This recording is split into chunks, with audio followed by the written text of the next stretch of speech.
Amaravati June 3 Telangana భారతదేశంలో అంతర్భాగమని ప్రాంతీయ విద్వేషాలు సమాజానికి మేలు చేయవని ఆంధ్రప్రదేశ్ ఉప ముఖ్యమంత్రి జనసేన అధ్యక్షుడు పవన్ కళ్యాణ్ అన్నారు. అమరావతిలోని 58 అడుగుల అమరజీవి పొట్టి శ్రీరాములు కాంస్య విగ్రహానికి నివాళులర్పించిన అనంతరం ఆయన మీడియాతో మాట్లాడారు.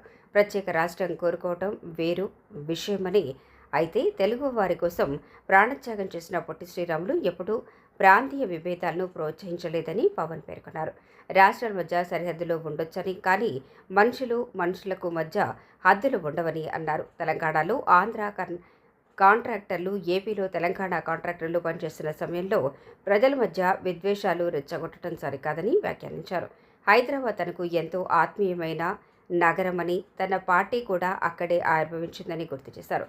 తెలంగాణలో భూమిపుత్రులు సభలు నిర్వహించుకోవడంలో తప్పేముందని ప్రశ్నించారు. ఈ వివాదం అనవసరంగా పెద్దదైతే తప్ప దీని వెనుక ఎలాంటి కుట్ర లేదని పవన్ స్పష్టం చేశారు.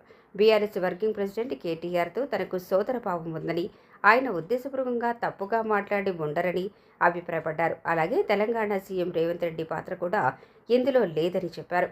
కాంగ్రెస్ పార్టీలోని కొందరు నేతలు ప్రాంతీయ విద్వేషాలను రెచ్చగొట్టే ప్రయత్నం చేస్తున్నారని ఆరోపించిన పవన్, రాజకీయ ప్రయోజనాల కోసం ప్రజలను విడదీయటం తగదన్నారు. దేశ సమైక్య, తెలుగువారి ఐక్యతే తన లక్ష్యమని, ప్రాంతీయ ద్వేషాలకు ముగింపు పలకాలని పిలుపునిచ్చారు.